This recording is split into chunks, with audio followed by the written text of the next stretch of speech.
Buenas tardes y bienvenidos a este primer programa del Frente Refundación, un espacio para el análisis. Este 1 de septiembre, un día de suma importancia para México y con la obligada necesidad de hacer un análisis serio del panorama que vivimos en esta actualidad. Quiero agradecer al doctor Alberto Montoya Martín del Campo, doctor en Políticas de Estado sobre la Revolución Tecnológica, investigador de la Universidad Iberoamericana y presidente del Centro de Estudios Estratégicos Nacionales. Muchas gracias. También al doctor Sergio Omar Saldaña Zorrilla, doctor en Economía por la Universidad de Viena, presidente de la Fundación Proacción y miembro del Frente Refundación. Hola, ¿qué tal? Y por último, quiero agradecer al licenciado Manuel Arellano. Él es máster en Democracia y Parlamento y también es especialista en Derechos Humanos. Muchas gracias a todos por su valiosa participación y por su tiempo. En este primer ejercicio de análisis abordaremos principalmente tres puntos que son las reformas estructurales como primer punto, en específico la reforma energética, como segundo punto la situación que vivimos en derechos humanos y por último las soluciones posibles ante la actualidad que vivimos, si son los partidos políticos la solución o si no lo son. En específico, ¿cuál es su opinión acerca de la reforma energética? ¿Era necesario hacer una reforma energética? ¿Y es este proyecto viable para la situación que vivimos en esta actualidad en México? Muchas gracias.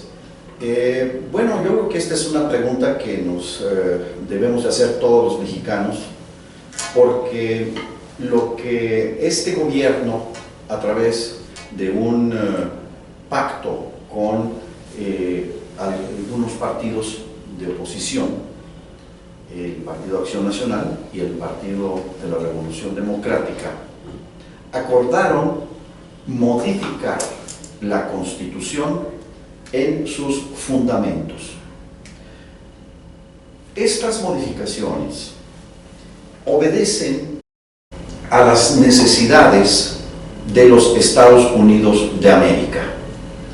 El año 2006, el Consejo de Relaciones Exteriores de los Estados Unidos publicó un documento que se llama Consecuencias para la Seguridad Nacional de la dependencia del petróleo de los Estados Unidos, 2006.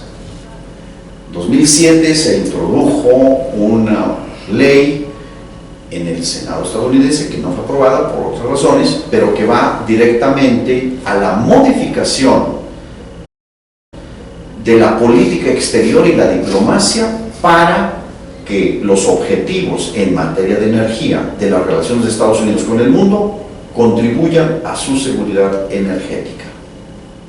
Posteriormente, en 2008, se presentó una iniciativa de modificaciones a las leyes secundarias en materia de petróleo, sin cambios a la Constitución, por el expresidente Felipe Calderón, que eran abiertamente privatizadoras, extranjerizantes y desnacionalizadoras.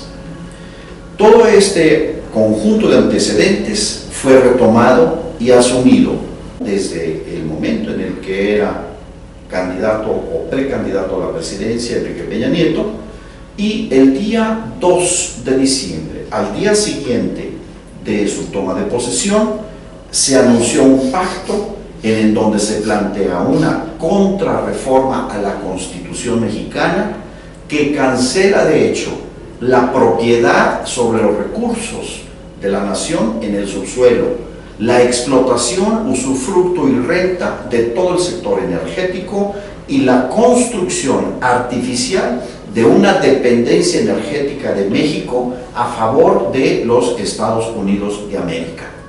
Esto, dada la importancia que tiene la energía, cancela la viabilidad económica y política de México, porque la economía no es un sector, es la columna vertebral de todo el sistema económico, y porque constituye el principal fundamento de la economía política, es decir, de los ingresos del Estado.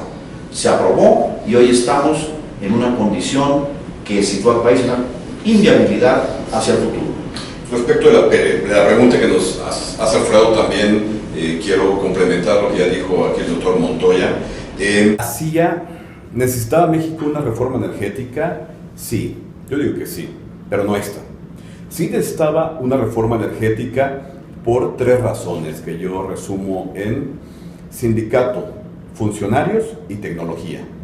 El sindicato de Pemex tiene, esta reforma no lo ha modificado, pero desde hace décadas tiene serios problemas de transparencia, de conducción, de democracia.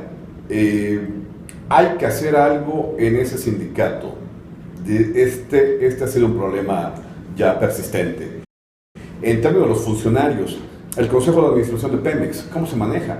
Igualmente, con una tremenda falta de transparencia, con una opacidad, bueno, es implícito esto, y con un desapego al interés público nacional en la toma de decisiones.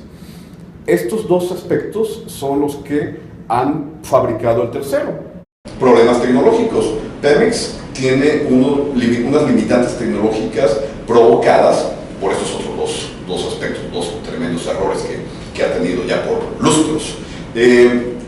No se ha hecho la reinversión oportuna en activos físicos y financieros en Pemex. Por activos físicos me refiero a los fierros prácticamente, ¿no? Tuberías, instalaciones, plataformas, barcos, pozos perforadores, etcétera, y demás tecnología. Y por activos financieros, pues tampoco se ha hecho una reinversión en un fondo soberano de riqueza petrolera para financiar el desarrollo económico de México. Entonces, definitivamente, sí hacía falta una reforma energética, pero no esta, y no esta por una razón fundamental. La razón fundamental económica y política es porque transfiere riqueza neta al extranjero. Entonces, México, después de esta reforma energética, es un país menos próspero a raíz de esto. El hecho de que la renta petrolera con esta reforma económica tiende a reducir por un volumen dado de producción es el factor fundamental de la inconveniencia económica de esta reforma energética. Y en términos políticos también es inconveniente porque pierde control el Estado mexicano sobre un sector tan estratégico como el energético. La economía de ningún país puede funcionar correctamente y una estrategia de desarrollo tampoco puede conducirse si no se tiene el control del sector energético, el cual es estratégico en todas las naciones. Ahora imaginémonos que si esto ha sucedido con un muy bajo nivel de reinversión de utilidades, imaginémonos dónde habría estado Pemex el día de hoy si se le hubiera permitido hacer la reinversión de utilidades en una tasa decorosa para cualquier empresa. Sería una empresa al nivel de Statoil, por encima de Aramco. Esto es, en efecto, sí ha sido bastante inducida la limitación al crecimiento tecnológico interno de Pemex, ha sido autoinducida. Ese es un aspecto ya político, porque no tiene lógica empresarial ni lógica de Estado. El que no tiene lógica de beneficio de los mexicanos. Esa tiene lógica de beneficio de los Estados Unidos. Hay 3 puntos a considerar. Primero, Estados Unidos es una nación dependiente de la importación de petróleo y lo va a seguir siendo por décadas. Consume aproximadamente 19 millones de barriles diarios, de una producción del orden cercano hoy a los 90 millones, y de esos 19 está produciendo ahora, con toda la explotación de lutitas, del orden de la mitad, 10, 11 millones de barriles. Por décadas serán dependientes de la importación de petróleo. Punto 2. México tiene reservas muy limitadas. Las reservas limitadas son para 9.6 años. Son las reservas probadas. Tercero, el consumo interno de México es 1.6 millones de barriles. México había venido extrayendo 3.5 millones de barriles. Ahora está en el orden de 2.3, 2.2. ¿Por qué razón tiene que sacar México más millones de barriles cuando tiene reservas probadas tan reducidas y venderlas ahora a un precio que con dificultad está por arriba, muy limitadamente arriba de los costos de producción? Eso es para el beneficio de México, no es para beneficio de México. Y tercero, durante los años del 2000 al 2012, Pemex pagó 687 mil millones de dólares de impuestos. Así es. No es una empresa quebrada. Al revés, la Secretaría de Hacienda ha quebrado artificialmente a Pemex, a la Comisión Federal de Electricidad, para justificar, pretender legitimar la entrega de toda esta riqueza a beneficio de las corporaciones e inversionistas extranjeros que no tributan en México. El gasto fiscal, las leyes de ingresos que se presentarán el día 7 de septiembre en una semana, van a considerar un gasto fiscal seguramente del orden de 500 mil millones de pesos, que de dónde salen, de la renta petrolera. Y como ahora ya no van a salir de la renta petrolera, van a salir de la deuda interna y externa, lo cual es irracional e injusto para el presente y el futuro de los mexicanos. Pues veamos ahí esto reciente de cómo se ha dado esta implementación de las reformas, sobre todo ya estas leyes secundarias que México necesita, así nos lo han vendido.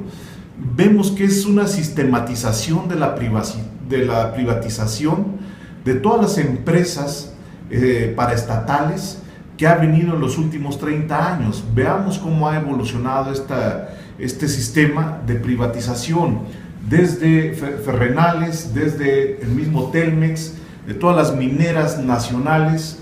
Todas las concesiones han sido entregadas a empresas transnacionales que tienen intereses específicos y claros en México. No ha beneficiado a los mexicanos. Para muestra, veamos qué tanto logramos beneficiarnos con la privatización de Telmex o con la disolución de Luz y Fuerza del Centro, que esto ha sido un golpe, pero directamente a los trabajadores y al patrimonio de los mexicanos.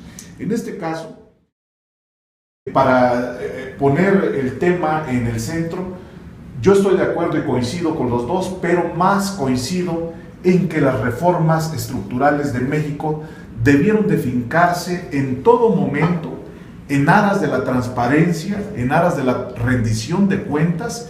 Es el patrimonio que tenemos en nuestro país.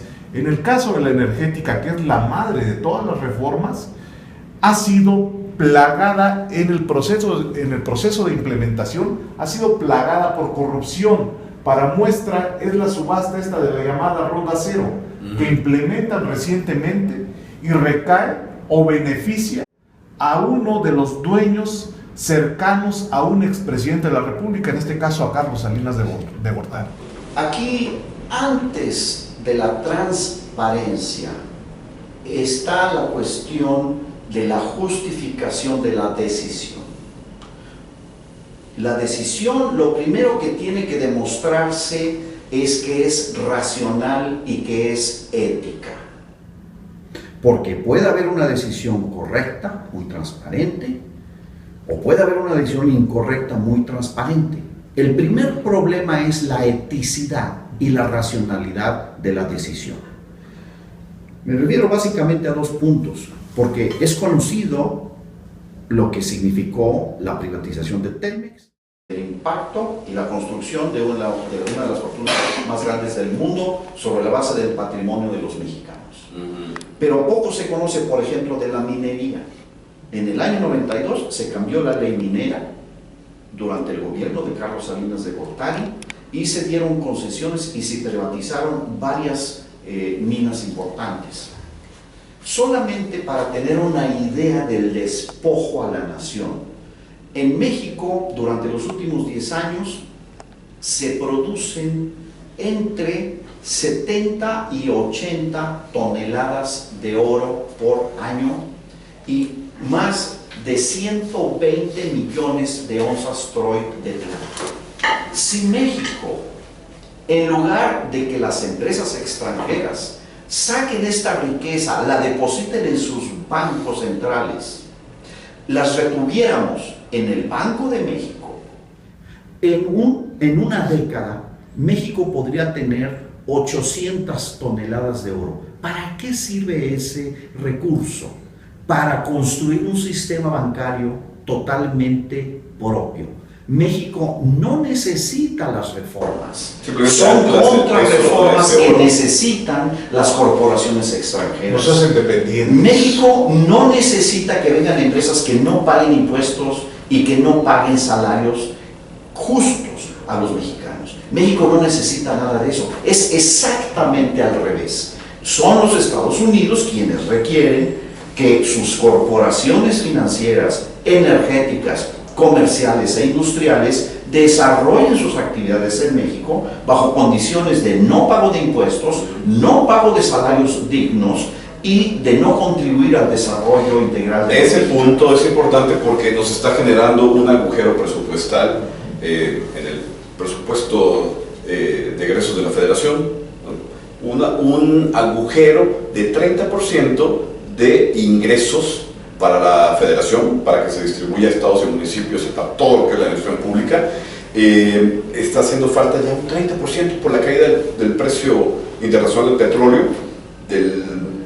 del cual aporta un tercio de los ingresos públicos.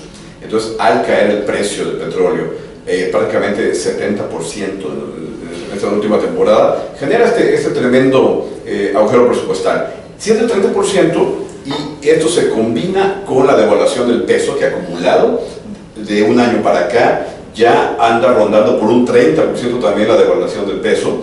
Estamos hablando que te falta 30% del presupuesto y que tu deuda que ya tienes aumenta en un tercio el pago de su servicio, y que además el valor de sus activos, de sus pasivos, también se eleva un 30% porque está en moneda extranjera. Entonces, yo me pregunto, ¿cómo va a afrontar el gobierno mexicano esto? Es sencillo, más endeudamiento, pero acá estamos en un problema muy serio. Todas estas decisiones recientes económicas, reforma energética en especial, obviamente en el cálculo económico más básico que uno haga, pero es cálculo casi de primer semestre, no conviene al país. Y si no conviene al país, ¿por qué se tomó esa decisión? Yo tengo una interpretación histórica sobre por qué se toma esa decisión. Creo que se vuelve a cometer el mismo error histórico que se comete en el siglo XIX con los conservadores, cuando el ejército francés no viene a invadir México porque se le ocurrió, porque de veras querían. También recibieron una invitación. Acordemos de los conservadores, son los que no viene Maximiliano con una tremenda armada solo. Vienen que todavía hay un Miramón, hay un Mejía, hay todo un grupo de conservadores que son los que les abren la puerta, porque ellos tienen ambición interna en México, y se combina con la ambición que tiene cualquier imperio. En ese entonces era el imperio francés.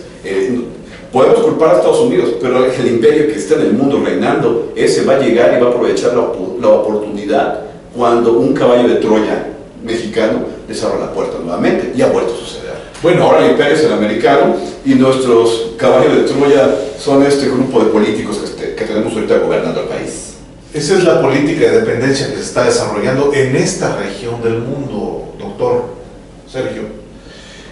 Yo me quiero enfocar, que es otro gran tema, a la parte del atropello de los derechos humanos laborales también, de todo el pasivo que tiene Pemex, que es un tema también de la mayor relevancia porque estamos hipotecando al país por los próximos 10 años.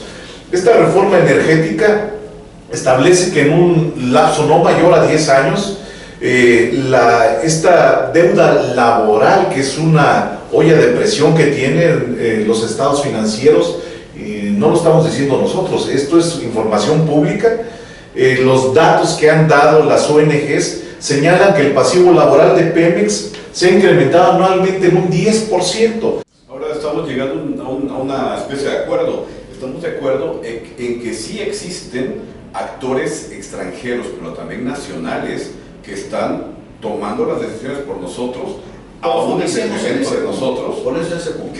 Yo quiero movernos a qué podemos hacer los mexicanos para impedirlo. Bueno, lo primero es tener muy claro, primero, que el origen y causalidad es una causalidad geopolítica externa a la cual un grupo de mexicanos muy reducido que tienen una relación de propiedad tan asimétrica que genera una de las sociedades más desiguales del mundo y que tienen por lo tanto un sustento en leyes fiscales y en una serie de disposiciones de nuestro sistema legal e institucional que está diseñado para eso, para que se acumule de una manera brutalmente concentradora, obscena, que no se observa en ninguna de las naciones desarrolladas, ni en Alemania, Japón, incluso Inglaterra, los Estados Unidos. Se tiene el número de multimillonarios que en las últimas 20 años se han construido sobre los bienes que son de la nación, que se han apropiado del individual en una forma verdaderamente obscena. Entonces, este conjunto de intereses han tomado los poderes públicos y el pueblo de México no está representado. No está representado en el poder ejecutivo, no está representado en el poder legislativo, no está representado en el poder judicial, no está representado en los poderes ejecutivos y judiciales de las entidades federativas, porque han logrado justamente, como lo planteó Hegel, los intereses particulares se apropian de las facultades de lo público y por lo tanto el interés público cesa de medrar. Y por lo tanto los poderes públicos solamente producen una intrínseca corrupción.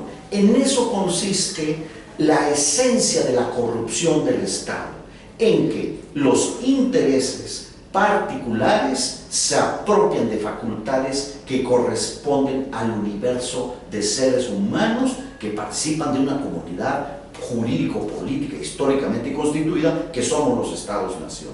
Y en la globalización Estados Unidos ha impuesto y ha construido una estructura de poder para su servicio.